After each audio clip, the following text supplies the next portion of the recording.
Now call on Dr. Sean McCarthy. Sean is going to speak to us on skills graduates' needs to prevent the decline of rural Ireland. Welcome, Sean.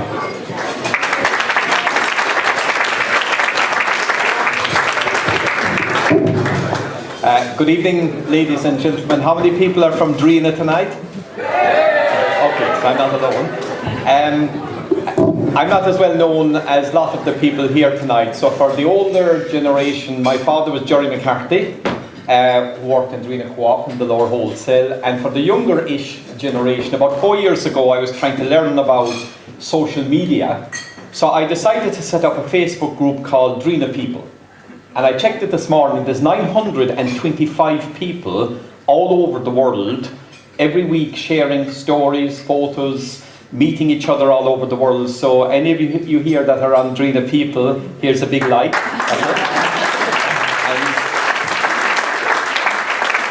Now, Sean asked me to say a few words, and I want to talk about skills. Now, there's a lot of young people here tonight. I'm talking to you. I'm 58, you're all young, full of energy. And I want to tell you the skills that are missing in rural Ireland and that are missing in Ireland. I'm going to tell you about one skill. And I'm going to tell you something tonight that nobody in your career has ever told you.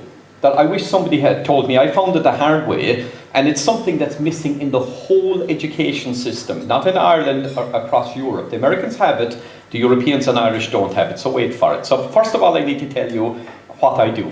Now, what I started out doing is I'm an electronics engineer, and I started working on solar energy. You know those solar farms that have been planned for West Cork and so on?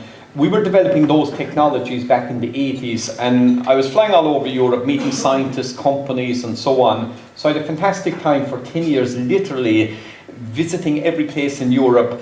And in 1988, I set up a company called Hyperion, to make a business out of what I was doing. Now, what I was doing, there was a huge recession, if you remember 1988. I actually didn't know there was a recession. So I set up a company in the middle of the biggest recession that we ever had.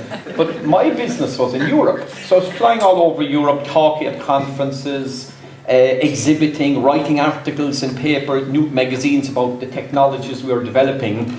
And we started winning all these contracts. Now, the contracts were all high-tech contracts. So what I used to do was, I'd come back to Ireland, put together a bunch of scientists who are experts in the fields, and go out and sell the contracts and so on.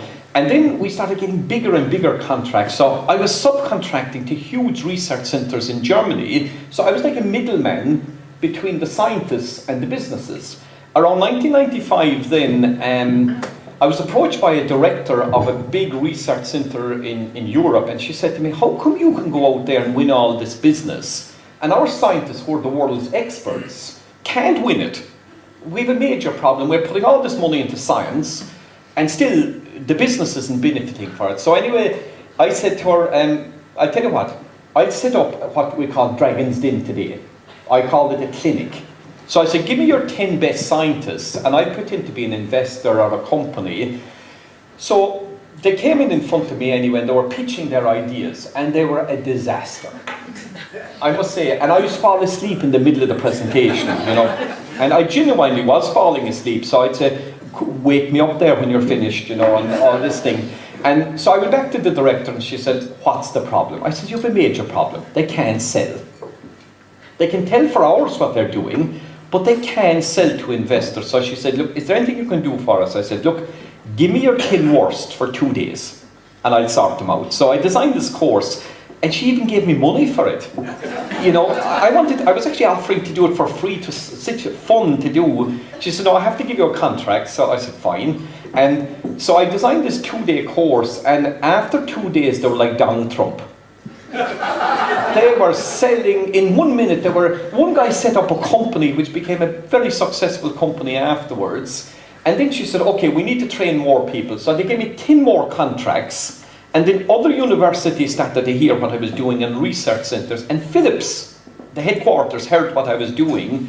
They brought me to Philips. The Finnish government heard what I was doing, because Finland was putting all this money into research, but the spin-off companies were dying. So they brought me to Finland for 6 months to study the problem. Now, that was 1995. Since 1995, I've trained over I've stood in front training 65,000 scientists around Europe in 29 countries. And I've given courses in 250 universities around Europe and 50 research centres. And last year, the list of the top 100 universities was published, and I trained in 74 of the top 100. Now, what do I want to tell those young people? Learn how to sell. Learn how to sell your ideas. Learn how to sell yourself. And if you set up a company, how to sell your products and services. Now, one thing I will guarantee you, you will not learn this in school.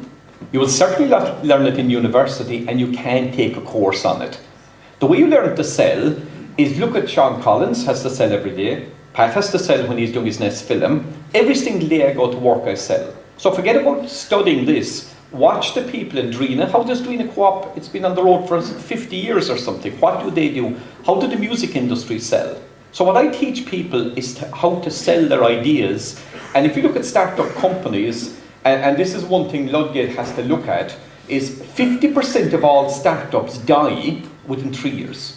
And 80% die within 5 years. Now there's many reasons, but the biggest reason is they can't sell. So maybe sometime I'd love to come to Drumleague or something, or Drina, to show in a couple of hours how to sell ideas and how to sell knowledge. So that's what I do. So if there's one young person here that leaves tonight saying, I'm going to learn how to sell, then Sean, I think it will have been worth coming. Now before I finish, Sean O'Donnell from Lana would love to have been here tonight, but he's been sick for the last couple of months and I'm in regular contact with him. So Sean passes on his regards, and he just said he's here with you in spirit. So Sean, thank you very much for this opportunity.